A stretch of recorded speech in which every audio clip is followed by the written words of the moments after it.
On February 18th, 2 months before my 51st birthday, the unthinkable happened.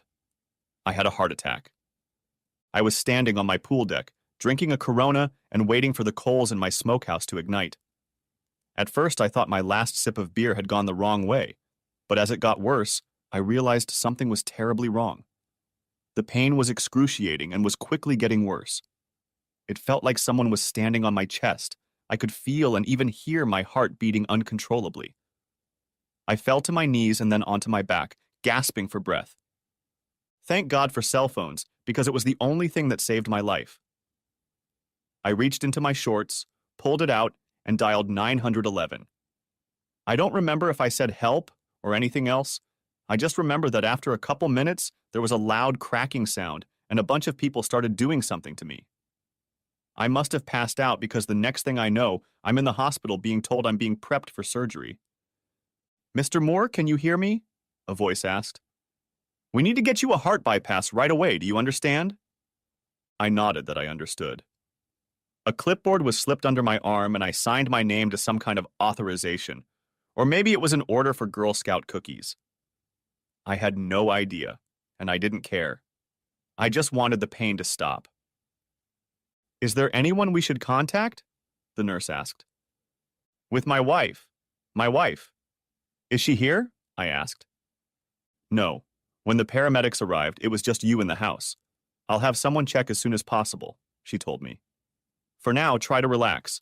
We're on our way to the operating room now, and you're going to be fine." By this point, I seemed to have a vague understanding of what was going on, but nothing cleared up in my brain as I was wheeled into the elevator and then into a large, bright room. "Breathe deeply, and when you wake up, it will be over," the doctor told me. My life did not flash before my eyes. I didn't have any out-of-body sensations, and thank God I didn't see a bright light at the end of the tunnel. I just woke up in the recovery room, and a middle-aged nurse stood over me and measured my pulse. "How are you feeling?" I tried to say something, but my mouth was too dry. Although my mind was working, my body wasn't doing what I wanted it to do. "Don't worry, you'll feel much better in a couple hours. Just get some sleep." She was right. The next time I woke up, I felt much better and worse at the same time. Sitting next to my bed was my wife of 28 years, Sandy. "Are you okay?" "When I got home, the neighbors told me what happened." "The doctor said you're going to be fine," she said, smiling. My mouth was still very dry, so when I started to say something, I barely managed to utter it. "Leave me alone," I started, but it came out quieter than a whisper. "What are you trying to say?" Sandy said, moving closer to my mouth. "Get out of my sight and leave me the hell alone," I said loud enough for her to hear. "Sweetheart, don't try to talk. Just lie down and rest. I'll be right here," she said, touching my cheek. At that moment, my pulse quickened, my face flushed, and a nurse came running into the room to see what was going on. "Leave me the hell alone!" I yelled at her. "Miss, you're going to have to leave. You're upsetting the patient and raising his vitals." "Please leave, miss," she told Sandy. "But I'm his wife," she replied, stammering. "Anyway, you're upsetting him and I need you to leave right now." "Honey, I'll be in the hallway if you need me," she said, looking back at me as she was led out of the room. I gestured to the nurse and she stepped closer. "No visitors, please," I told her, "and only discuss my condition with me. No one else." "I understand, Mr. Moore. I'll hang a sign on your door that says, 'No visitors allowed,' and make sure the doctor discusses your condition only with you. Will you need anything else?" she asked. I nodded. "Well, in that case, try to relax and get some sleep. The doctor will come in later to examine you. You don't get much rest in a hospital. If you're not getting stabbed, they're drawing blood or trying to inject some damn pill in the middle of the night." "Sleep? Yeah, sure, lady," I thought to myself. The doctor came in and said everything went according to plan. They had done a triple bypass, and when they went into the operating room, they saw evidence of other damage, as they like to call it, from the previous attack. I told him that it had probably happened about 3 months before, but I thought it was just a stress attack. "You're very lucky, Mr. Moore. If you didn't have a cell phone, you might not have survived," he explained. You really need to get your weight and blood pressure under control, or you'll be seeing me again, he said, looking at my chart. I want you out of bed tomorrow morning. I need you to start walking for at least 10 minutes every hour, and then we'll see how it goes. How long am I going to lay down, Doc? If you're asking when you can go back to work, the answer is no sooner than 2 months. When you get home, you'll need someone around you at all times, at least for the first couple weeks. After that, we'll proceed as circumstances dictate, depending on how you feel. Doc, I won't be rehabbing at home, so can you recommend a good facility? There's a pretty good center about 3 miles from here with a great exercise facility and a nutritionist on staff, he told me. All you have to do is call our office and make an appointment. I want to warn you that it's quite expensive, but it has a great reputation. By the way, you had a lot of visitors, and some of them were furious when they were informed that you had asked them not to come and call, he said with a puzzled smile. You probably had your reasons, but I'd hate to be in your shoes when you got home, he said as he walked out the door. Who says I'm going home? I thought to myself. A week later, I was sitting in a private room at the rehab center. It overlooked an outdoor pond and was more like a hotel room than a hospital room. I was given a full medical evaluation and asked how long I planned to stay here. Let's plan on 2 months and we'll see there, I told the coordinator.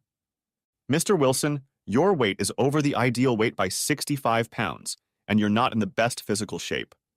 We need to enroll you in the gym and put together an exercise program. But first of all, we need to put together a proper nutrition program to get your weight back to normal. It won't be easy, but if you follow the staff's instructions, you'll see results. So, I'll escort you to the gym so you can get started. Well, you have me for the next 2 months, so do what you want with me, I said with a laugh as we started the recovery program.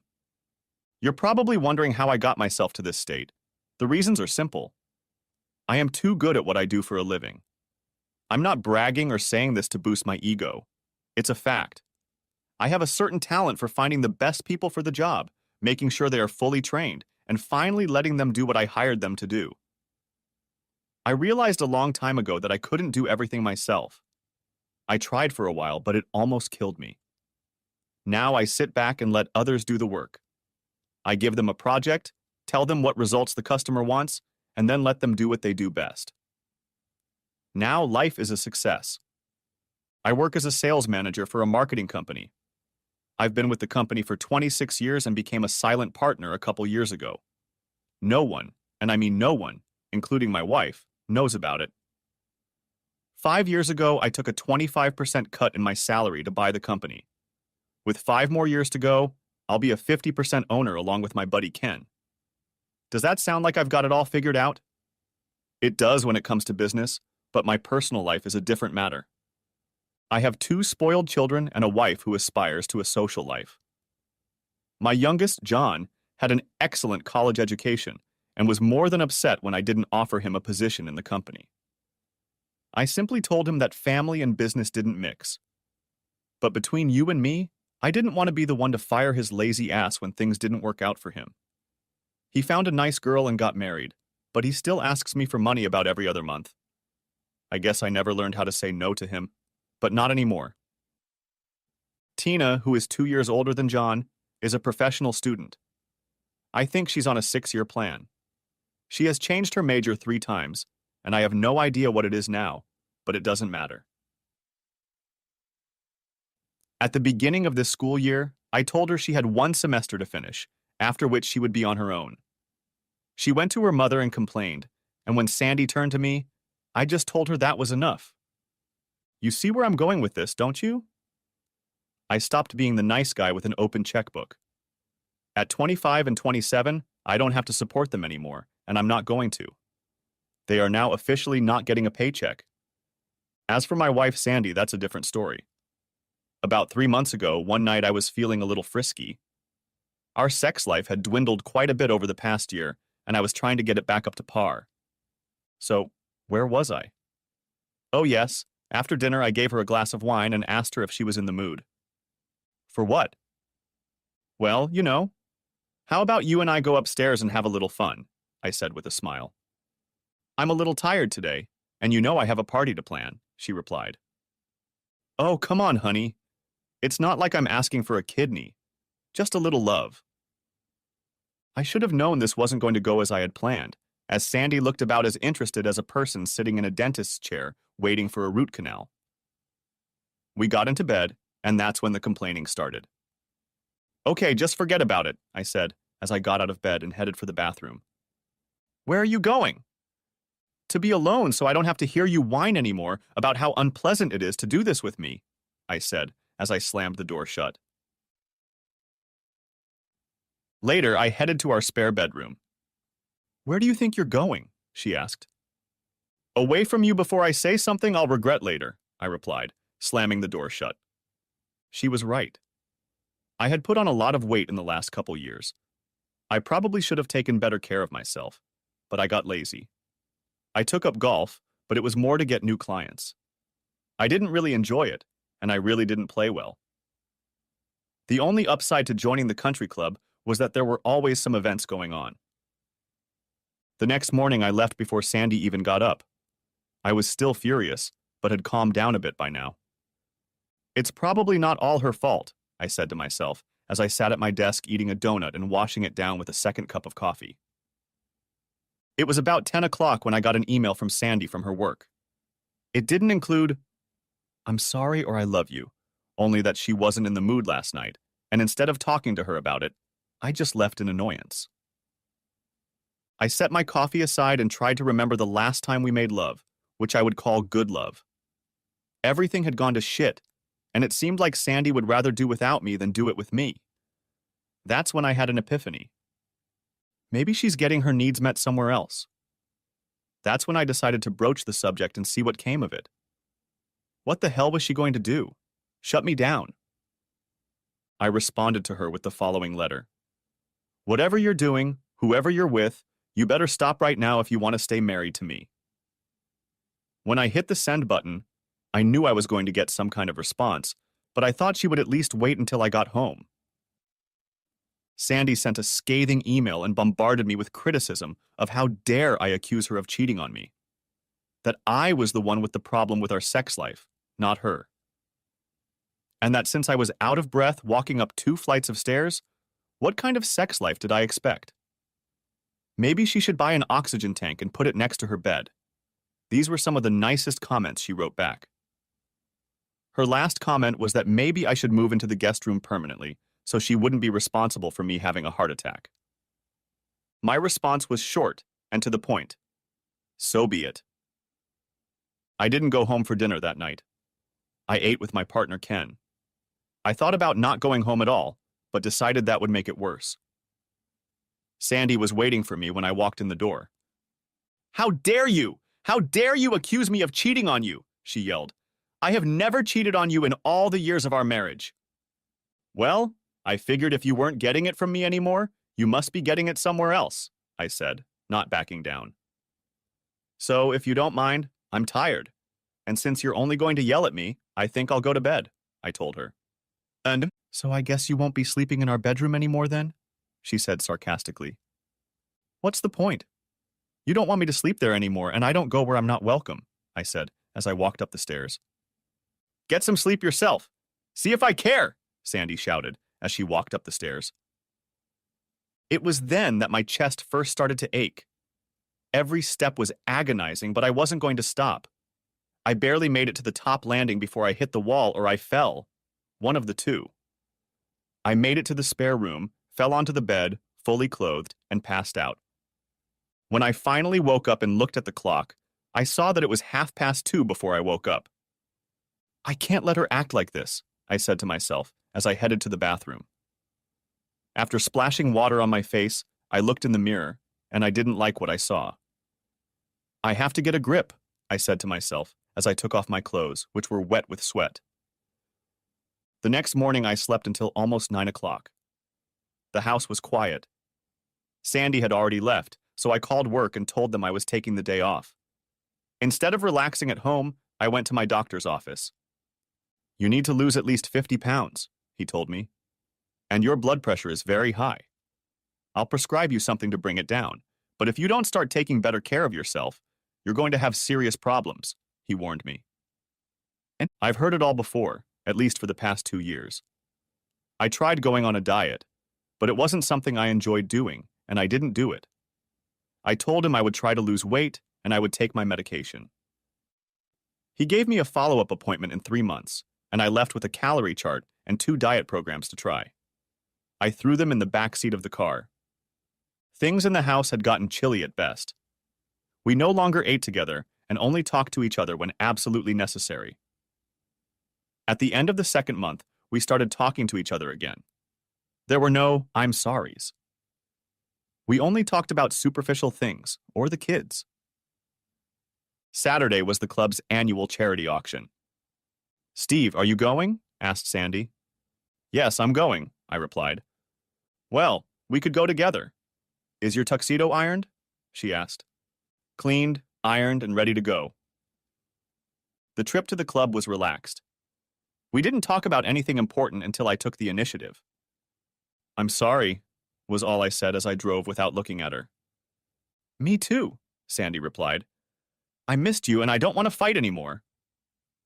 That was all we had time for when I pulled up to the club. I handed the clerk my keys and he handed me a ticket.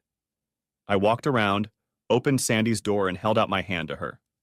She took it, smiled, and my heart beat faster. We made our way to the dining room and found our table.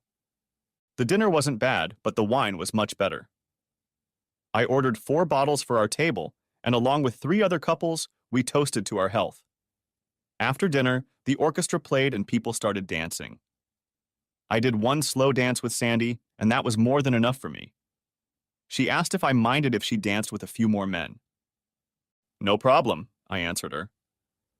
I was walking around the room and chatting with a few friends when I noticed Sandy on the dance floor. It was a slow dance and I didn't recognize the man she was dancing with. His arm was wrapped around her waist, but slowly moved south. 2 dances later, the same thing happened again as they danced outside in the moonlit patio.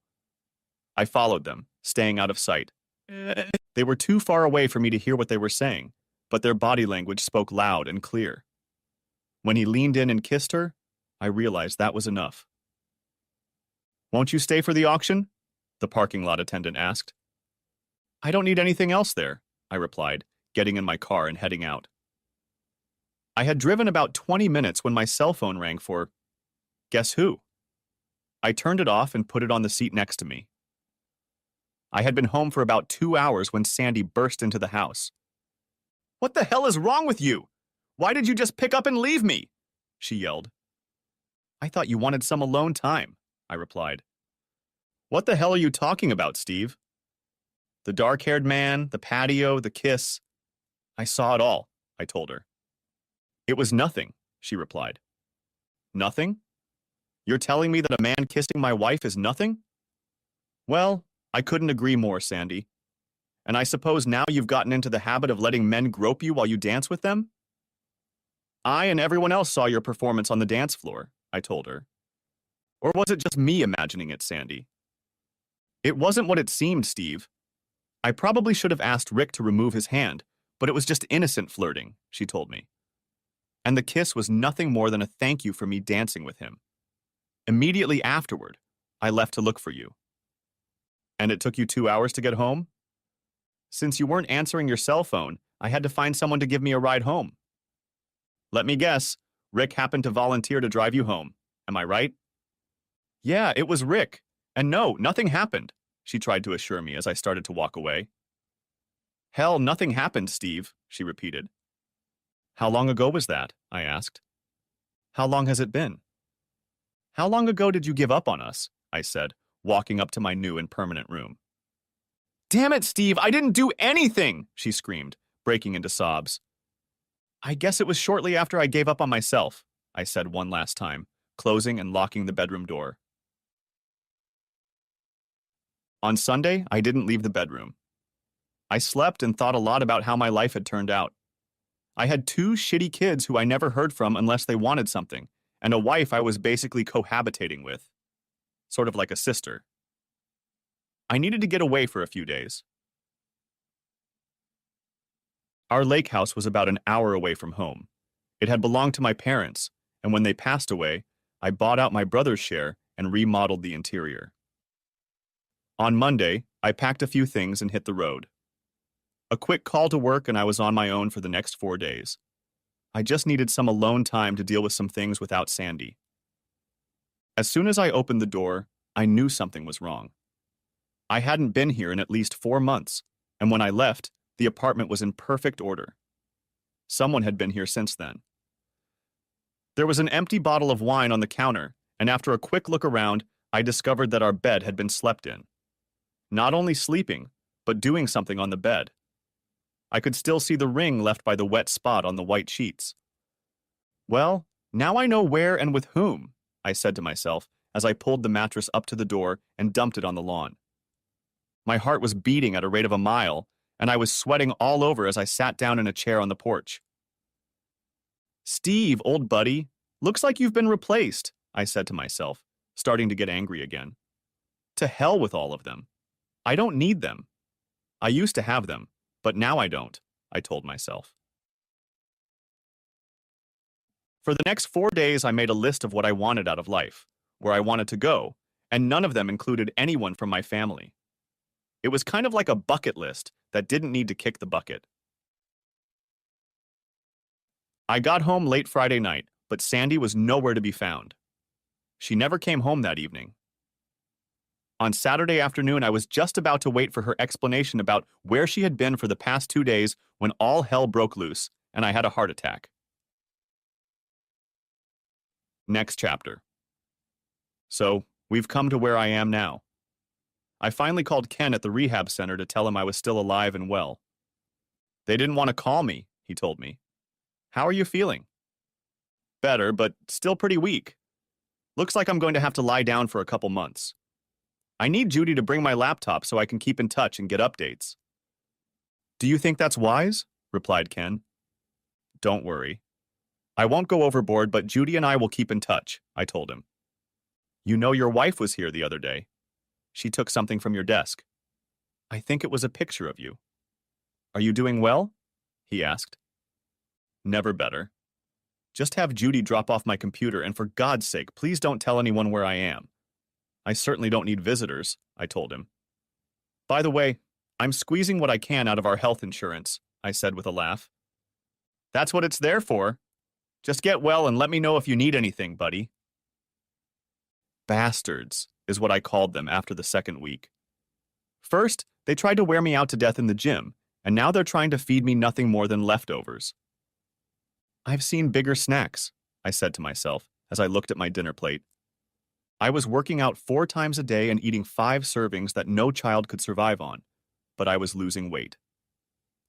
After about 5.5 weeks, I became less irritable and got into a rut. The food sucked and there was never enough of it, but I loved what was happening to me. I could walk on the treadmill for 30 minutes without oxygen. My pants were loose around the middle, and for the first time in a long time, I was starting to feel better. "Damn it, I can do this," I said to myself. Chapter 2. When the Goodwill truck pulled into the driveway, Sandy thought they were just using it to turn around. "Mrs. Moore?" the driver asked. "Yes, I'm Mrs. Moore." "I've been given an order to pick up the car and instruct you," he said. "What kind of order? I've never ordered a pickup before." "I know that, miss. This was initiated by your husband, Steve Moore," he said, showing me his signature at the bottom of the page. "It says here to pick up any articles of clothing in the house that belong to your husband. The note explains that they aren't boxed up yet, so if you don't mind, could you show me where things lie so we can get to work? We have another run this afternoon." I showed them Steve's closet and dresser in our bedroom and led one of the workers down the stairs where his winter clothes were stored. It took them just under an hour to box everything up and load it into the truck. I signed the receipt and got my copy before they left. What the hell is he doing? I thought to myself. After the explosion in his room, I wasn't allowed to see or talk to Steve while he was in the hospital. The doctor wouldn't tell me how he was feeling or when he would be discharged. When Steve stopped seeing John and Tina, I became concerned. I know he was mad at me, but that was no excuse for not seeing his kids. On Tuesday, I snuck into the hospital and climbed the stairs to his floor. There was no way the nurse was going to let me through this time. I waited until she was at the other end of the hallway and then ran into Steve's room. Bursting through the door, I shouted, "Why won't you talk to me?" The stunned woman looked at me and replied, "Because I don't know you," trying to figure out what the hell this crazy woman was doing in her room. "So, where did you move Steve Moore to?" I shouted to the nurse behind the front desk. "I'm really sorry about that. He's gone," she replied. My eyes were watering. "When? How?" I asked. "What did they do with his body?" I cried. "I'm his wife, damn it. I have a right to know," I said, getting angry through my tears again. "When I said he was gone, I meant he checked out 2 days ago. And if you want any more information, you'll have to come down to the office. If that's all, I have a whole floor of sick people to take care of," she told me. The office told me that Steve had been discharged and sent to rehab, but wouldn't deign to tell me exactly where. I was told it was the patient's directive. "Great, here we go again," I said to myself as I walked out the door. Sitting in the car, I planned my next steps. Steve was right. I had long since given up on the two of us. His weight had increased dramatically, and whenever I said something about it, he would respond by telling me not to pick on him. He looked like a huge sack of potatoes. We did it probably once a month, and that was only after he whined about it for a day or two. I guess you could call it pity entertainment, because while he enjoyed it, I never did. I was very frustrated, and that's when Rick stepped in. I first met Rick when we joined a country club. Once a month, they had a dinner and dance, and he always came alone. During the evening, he'd dance with all the available women. In the evening, Steve would leave to drink or feed his face, and Rick and I would dance the night away. It had been a long time since anyone had hugged me like that. Soon we were dancing a few numbers and then sitting and talking on the patio until it was time to leave, or until I saw Steve looking for me. A few months later, we met for lunch on a Saturday afternoon when Steve was golfing. We had a couple glasses of wine each and everything seemed so right. We ended up in the back seat of his car and got down to it. We fixed our clothes, kissed goodbye, and I headed back to the house. I didn't even feel guilty until I was in the shower, trying to force myself to relax again and thinking about Rick. What the hell was I doing? I was fooling around with some guy in the back seat of his car, and now I'm thinking about him instead of my husband. This is so not nice, I said to myself, disgusted with what I was doing. The problem was that I no longer felt attracted to my husband. I spent the next 2 weeks nagging Steve about his weight and trying to tell him how handsome he would be if he lost 40 pounds, but he never took the hint. He just got mad at me again. It all came crashing down when one night after dinner he wanted to fool around. It was a bad session, and he went to the bathroom, pissed off. I felt bad, but not that bad. He slept in the spare room that night and was gone when I got up the next day. The next morning at work, I felt a dark brown touch. Everything I touched turned to shit. I felt sorry for myself and did something stupid. I emailed Steve and basically told him that it was his fault for leaving me last night. However, in response, he answered me flat out. "Whoever I cheated with, I better stop if I still want to stay married," was all it said. Hell, there was no way he could have known about that Saturday. Anyway, if he'd been minding his own business at home, it never would have happened. It's not like we did it. We just fooled around a little, that's all. I probably shouldn't have answered his letters when I was angry, because I told him everything I could think of. I told him I never cheated on him, and if he wasn't such an obese slob, we'd have more fun. I realize now that I was basically pushing him away, and he was probably tired of arguing. Then he replied that maybe he should live in the guest room permanently if I didn't want to see him anymore. Now things were getting out of hand. When Steve came home, we had a huge fight. We threw accusations at each other, him one way, me the other. I slept alone that night, and many, many more nights after that. The night of the charity auction, we finally apologized to each other. It tore me apart, but I think we were both too stubborn to admit we were wrong or what the real problem was. We had a wonderful dinner. Steve danced with me and then decided to socialize with his friends. I made the mistake of dancing with Rick. We were dancing, maybe a little too close, and on the patio he told me he wanted to take it to the next level. And then he kissed me. I told him it was a mistake and that I would never cheat on my husband and left him there to lick his wounds. I never saw Steve leave, and neither did everyone else. The attendant in the parking lot told me he had left about a half hour before, and when I called him, the message went straight to voicemail. I was pissed and had too much to drink before I realized I had to get home somehow. Rick came over and asked what was wrong. Steve got pissed off for some reason and left. He's not answering his cell phone and I need to find my way home. Sandy, I'll give you a ride home after the auction, he said. I returned his gaze. And I'll keep my hands to myself too, he assured me. I drank half of the auction before we left. On the way home, I started to get angry again. How could he just leave me there? I pondered. Apparently, Rick saw how angry I was and told me to relax. When he pulled into the parking lot by the lake, I was surprised, and when he reached out to kiss me, I didn't stop him. The only reason we didn't go all the way that night was because there was a police car driving through the parking lot. When he hit the car with his spotlight, I sobered up pretty damn fast.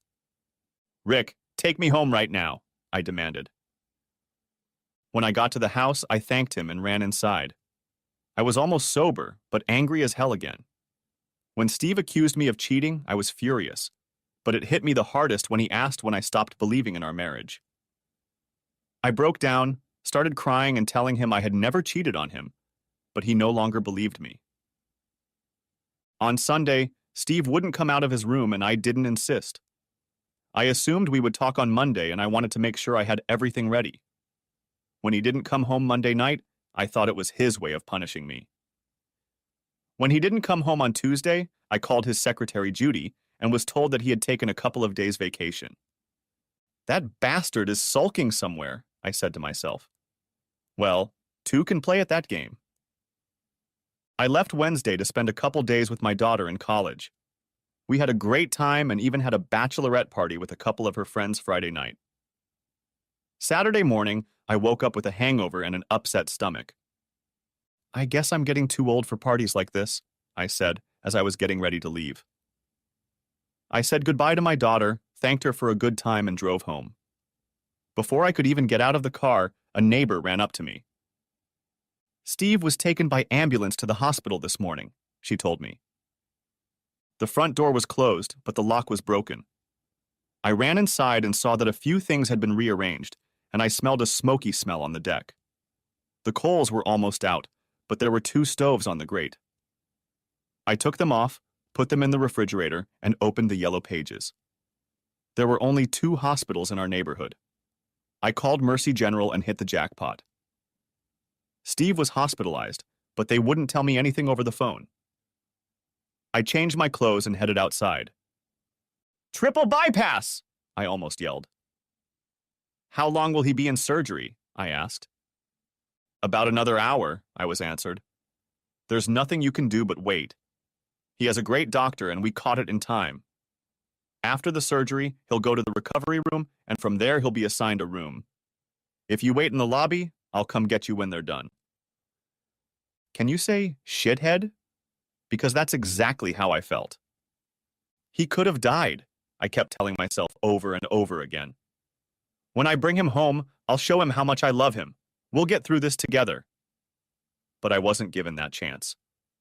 I eventually tracked him down in rehab, but he still refused to see me. I was starting to get angry. Stubbornness was one thing, but Steve was taking it to the extreme. Somehow, he must have found out about what happened to Rick. I have no idea how, but someone must have seen us and told him. I just need a chance to explain to him that nothing really happened, but he avoided me like the plague. Ken and Judy weren't much help, but when I found out he had a laptop, I sent him an email, though not as much as my last one. Steve, I love and miss you, dear, and I don't understand why you won't let me see you. I know we've had some problems lately, and we've both said some things in anger.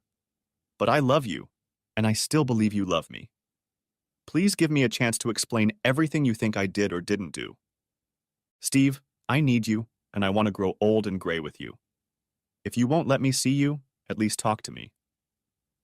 Also, the kids don't understand why you don't want to see them. They came to the hospital, and when the nurse wouldn't let them into your room, John got really mad. I did. Please write them a line because they are very worried about you too. Your loving wife.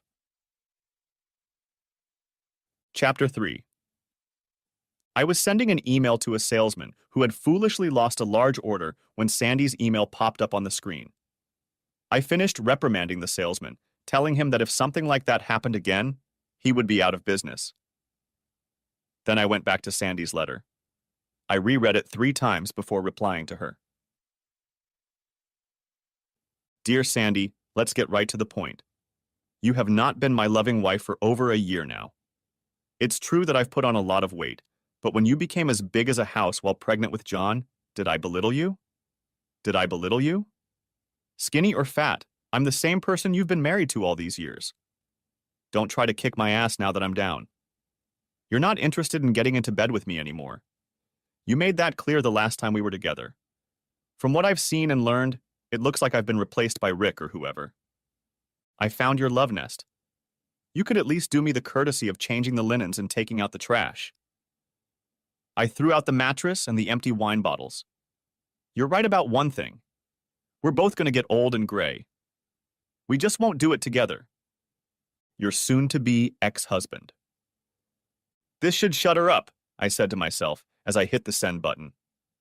I made a list of all my assets. Sandy was going to get 50% of everything she knew about. What she didn't know about, I wanted to keep secret. Ken told me that if he was asked by the court, he would have to say I was a partner, but if they just wanted confirmation of my salary, that was all he would give them. The cabin was mine, donated by my parents, and we could just keep the cars we drove to keep things simple. I guess everything else would be thrown into a big pot and everyone would get half. That was fine with me. What's the love nest? Sandy replied. I have no idea what you're talking about. Our bedroom is the only love nest I know of. If you're accusing me of something, at least have the courtesy to meet me face to face instead of playing these childish games. I suppose this way of communicating is as good as any other, and I replied to her. How stupid do you think I am? I went up to the cabin and found all the evidence. Too bad I was there a week before the heart attack. Did you spend Friday and Saturday at his place, or did he get a hotel room this time? I thought that should shut her up, but it wasn't more than 10 minutes before I got her answer. Heck, we'd had the most communication in the last 4 months. Call your daughter and ask Tina who spent Wednesday through Saturday morning with her at college after you so kindly disappeared on Monday without notifying me. For your information, I haven't been back to the cabin since you and I were last there about 4 or 5 months ago. So if that's all you've got, it's pretty pathetic. Could I be wrong? Anyway, the last 2 years of our marriage have been a real downer for me.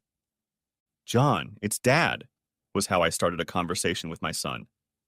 Yes, I'm doing fine. And no, I don't want to discuss your mother right now. I told him. Now it was the turn of the bluff. I know you've been cheating on Cindy and I want it to stop before I call her and turn you in, you piece of shit. Dad, I don't know what you're talking about, John replied. John, I was at the cabin, and our neighbors said they saw the 2 of you when you went up there. You didn't even change the goddamn sheets, asshole. What do you think Cindy's gonna say when I call her? If she doesn't shoot your ass, her brothers are sure to pay you a visit, I said as I continued to fish. It was just a one-time thing, Dad. You have to believe me. It's not an affair. It was just one time, and she doesn't even work for the company anymore. I could hear him begging to save his life. I'll say this once and only once. If I ever hear you fooling around or even think you're looking at another woman, I'll call Cindy in a flash. She should be the happiest and most caring wife in the world from now on, if you know what I mean. Get your head out of your ass and grow the hell up. I will, Dad. You can count on it. Just please don't call Cindy, he pleaded. Okay, son, I've got to go. Remember what I told you, I warned him before hanging up. Well, that was interesting, I said to myself as I pondered my next steps and sent one last email to Sandy. Well, I guess you weren't bothering anyone at the cabin. Turns out it was our shithead son. However, that still doesn't explain your actions with Rick and whoever else. I think I still loved you before that night, but no more. I think you still love me, but you haven't been in love with me in a very long time, I'm sorry to say. And I can't live like this anymore. Life is too short. I found out in a very painful way. That's how I ended it. I was as much to blame as Sandy. We knew we were drifting apart, but we did nothing to stop it. Between her work, kids, and social calendar, there was no time for us. And I, who was trying to conquer the business world single-handedly, was no better. The only difference was that Sandy looked as good as she did when I first met her, and I looked like someone from Slobs R Us magazine, but no more. I spent the next 3 months doing nothing but exercising and eating right. The first 35 pounds went away quickly, but then I hit the first of many plateaus. But I didn't give up. I was now striving to regain what I had lost years ago, my waistline and, most importantly, my life. Sandy and I texted each other every week to keep each other updated on what was going on in our lives, but we never saw each other. 6 months later, I was expecting to receive divorce papers, but they never arrived. Our letters were mostly about how we felt about each other and our breakup, about the problems we each saw in our marriage and why we weren't doing anything about them. Like I said, we were both at fault. Thanksgiving sucked. The kids split the time between the two of us, her dinner and my dessert. John announced that Cindy was pregnant, and Tina said she finally got her diploma, or would have it by the end of the semester. I laughed and said I'd believe it when I saw it. They tried to pry information out of me, but I said it was none of their business. Tina pouted a little, but backed off when I told her, enough.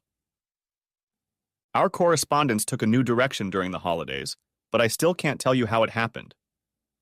They became more intimate and emotional. One night, Sandy asked me if I remembered that first night we did it, how her roommate and parents came over to our house. I corrected her by telling her that time didn't count because we never had a chance to finish. It wasn't until 2 weeks later that we finally did, and so on. We walked down memory lane for almost a month. For Christmas, I sent her a pair of emerald earrings. I know she didn't have a pair because she gave hers to Tina for her 21st birthday. I just put in a little note, to replace the ones you gave up. And that's all it said. Sandy never sent me anything for Christmas, but I guess I really wasn't expecting anything. New Year's Eve was approaching, and Ken approached me with a problem. Steve, my wife's sister, is coming to town, and Carrie wants to take her to a New Year's Eve party at the country club. The sister doesn't want to go to the bachelor party, and Carrie refuses to leave her home alone. Could you be a buddy and be her date for New Year's Eve? Come on, Steve. I'll owe you big time. He must have begged for a week before I finally gave in. What the hell? And then I realized it was a formal night, and I didn't have a tuxedo anymore. It took me 3 stores and a huge bribe to buy a tuxedo and have it custom made in less than a week. Wait until Ken sees my December expense report, I said with a laugh. John and his wife invited me over for New Year's Eve, but I told them I was going on a date. You have a date? He asked. Not a date. I'm accompanying my boss's wife's sister, I told him. You don't need to lie to me. I won't tell my mom, he replied. I'm not lying, and your mom probably already has a date on New Year's Eve, so why don't we just forget about it, I said, getting a little annoyed. It was the one thing neither of us had mentioned in the last 9 months, if either of us were dating. I'd gone to business lunches a few times, but nothing more than that. I wasn't sure about Sandy, though. A beautiful woman like her probably had a full dance card. We were still married, but essentially only nominally. I guess after the first of the month we should settle the matter, I said to myself. I was at Ken's house by 7 o'clock. He let me in, and I met Sue, Carrie's sister. She was about 45 and very pleasant looking. I offered to go in one car, but Ken insisted we take 2 cars. Look, you can go home after the dance, and I'll take these 2 women with me, unless you're going to try your luck with Sue, he said, nudging me in the side with his elbow, since Carrie had told him to behave according to age, not IQ.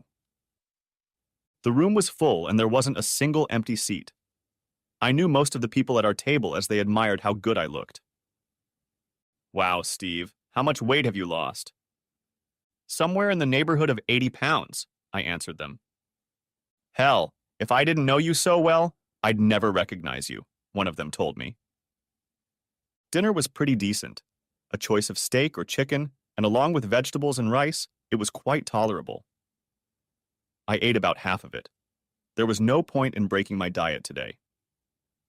I drank one glass of wine and sipped another, reacquainting myself with people I hadn't seen in the last 9 months. After dessert, the lights dimmed and a band played. Sue said she wasn't much of a dancer, and I certainly wasn't, so after a few songs I bowed out and started walking around the room. And then I saw her. She was very beautiful, about 180 centimeters tall, with brown hair and a body to die for. For the next half hour, I watched her while she danced a few semi-fast songs with 3 older gentlemen. Each time a slow dance began, she would return to her table and sit down. Despite being invited, she never did a slow dance with anyone. I slipped one of the band members a $100 bill and asked him to play 2 slow songs back to back, with the first one being, "You Look Lovely Tonight." I didn't care what the second one was, as long as it was slow. Once the band started playing, I walked over to this angel and asked her to dance. "Excuse me, I only dance slow songs with my husband," she began without looking at me. "Well then, I guess there won't be a problem," I said, reaching out and taking her hand. She turned around and started to say something when there was a shout from her. "Steve!" "In the flesh." "Now for the dance," I said, pulling Sandy to the floor. "Steve, was all I let her mumble. "Don't talk, just dance with me," I told Sandy, pulling her tightly against me. I didn't let her go when the second song started. When Knights in White Satin came on, pulled her even tighter to me. "Sounds like someone missed me," Sandy whispered in my ear. She was right. I did miss her, but I wasn't about to go back to the life I had left behind. When the song ended, I didn't want to let her go, and I didn't. "I think we should talk some other time," I started, still holding her hand. "Why not now?" "Don't you think your date might get jealous?" I replied. "What date?" "I came with John and Cindy," she said, pointing to them on the dance floor, and John smiled back at me. "I'll be back in a second," I told her, walking back to my table. "You're the one who set me up, aren't you?" I asked Ken. "No, John. Tina and I set up both you and Sandy," he replied with a smile. "Hell, Sue didn't even want to go. I had to bribe her to come, so be a good boy and get the hell out of here. I'll see you next week." I said John and Cindy were already back at the table when I returned. "I guess you two are pretty smart, aren't you?" I asked, watching Cindy and John smile at Sandy and me. "I had no idea what they were planning," Sandy said, her eyes begging me to believe her. "Daddy, I didn't say where we were going to be. Just if you want to spend New Year's Eve with us." Cindy interrupted the 3 of us. "Look, you two need to talk and John and I need to leave. I can't drink. I'm stuffed to the gills, and I'm waddling around the dance floor like a duck in this condition," she said, rubbing her stomach. "So if you two don't mind, we're out of here." I wanted to say a million things, but Sandy started babbling nonstop. "You look so good, Steve. How much weight have you lost? Where do you live? Did I lose sight of you when you moved out of rehab? Are you dating? Dating anyone in particular?" And so on and so on and so on. It was like she was trying to get all her questions answered in the first 5 minutes, because she was probably afraid there wouldn't be another chance. "Let's get out of here and go somewhere we can talk," I said to Sandy, grabbing her by the scruff of the neck and leading her to my car. "Where are we going?" "You'll see," I replied. We drove in silence for the first 5 minutes, both of us almost afraid to say something that would break the mood. "I haven't dated or gone to bed with anyone, in case you were wondering," Sandy said without looking at me. "And I've never gone to bed with Rick or anyone else, no matter what anyone tells you." "I know," I replied, without taking my eyes off the road. "What do you mean you know? You're the one who accused me of cheating on you." "I know, and if I had proof that you were sleeping with someone, we wouldn't be sitting in this car together right now," I told her. She fell silent and sank into thought. It was past midnight when I pulled up to our lake house. I left the lights on, unlocked the door, and went back to the car to get Sandy. Once inside, I lit the gas fireplace, opened a bottle of our favorite wine, and poured us each a glass.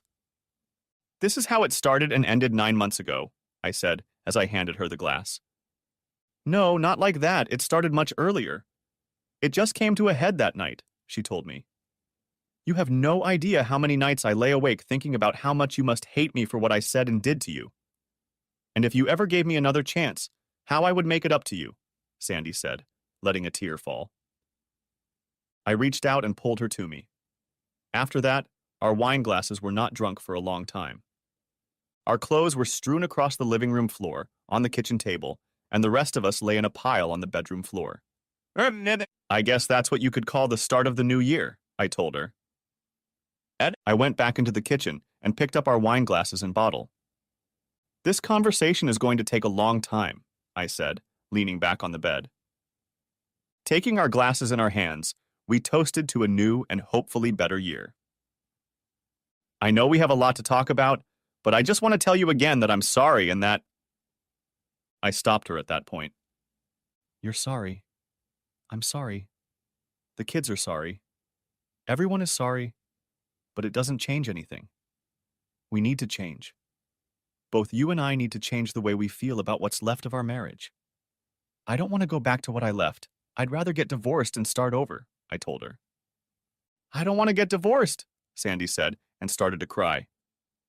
"Listen to what I'm saying. I don't want a divorce either, but I'm not going back to the life I lived before all this shit happened," I explained to her. "The house has to go, and you can move into the apartment I'm renting for now. We'll decide later where we want to live. I just have too many bad memories associated with this house. But it's our home. And I'm your husband. It shouldn't be a problem for you to choose. We'll sell the house, take whatever furniture we want, and either donate the rest or give it to the kids. I don't want the expense, maintenance, and responsibility of a big house anymore. A 2-bedroom apartment is all we really need. I want to travel and see all the things I've been putting off all these years. I've been given a second chance, and I'm not going to pass it up," I told her. "But you and I have obligations and responsibilities." "To hell with all of them," I told her. "I'll work and give 100% when I'm there, but that's it. No more weekends, no more business trips, and no more damn golf outings. I want my life back. I want to have fun and experience the joy of doing something new. And if I want to make love morning, noon, and night, I don't want my wife telling me she's not in the mood. I don't want that anymore."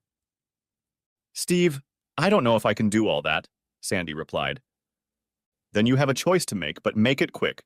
The train is leaving the station, and you will either make it or you won't." Next chapter. The wind whipped warmth around my face as we biked toward the third leg of the journey. I had never seen wine country and decided to take a week and visit a few vineyards, stopping overnight in each. We left shortly after breakfast and figured that even after doing a bit of sightseeing, we would still arrive early in the morning and have more than enough time to tour. I haven't ridden a motorcycle in a million years, and it was only a 250cc Honda. The Harley we rented was about 1,350cc and weighed over 1,200 pounds. What a difference that made. But it handled like a dream, and for the first time in a long time, I felt happy and free when I felt her arms around me. We arrived, checked in, and headed for our cottage. "I'm glad I came," she said, kissing me at the door. "I'm glad you came too. I think we have plenty of time to get our stuff laid out before the tour starts," I said, tossing our bags onto one of the beds. Taking off her jacket and then her shirt, she stood with her hands on her hips. "You have a choice. We can go on a tour, or I can give you your own tour," she said with an angry look on her face. I closed and locked the door. Her tour was much more interesting and rewarding. We showered, and as we dressed for dinner, I pulled her to me and kissed her. "No regrets?" I asked. "None," Carol replied. "So let's get moving. I'm starving." "That's right, Carol. You see," Sandy missed her train. "Steve, we're not kids anymore. We just can't drop everything and start over, Sandy said that night in the cabin, trying to convince me. Let's give it 6 months and talk about it again, okay? The divorce only took 3 months. Although everyone thought I was crazy, I moved on with my life. The kids took her side, figures, and Sandy decided to keep the house. We split almost everything down the middle, as Ken provided the court with my annual salary. I haven't spoken to or seen Sandy since the divorce. I hope she is doing well. One Saturday morning, I met Carol at a 5K race. We both took first place in our age groups and then started running together after work. After a long run on Sunday morning, we showered together and got busy. That was 8 months ago. She is 6 years younger than me. Her only question is, will you ever grow up? God, I hope not. The end. Thanks for watching. I hope you enjoyed it. So subscribe to my channel and watch the next video.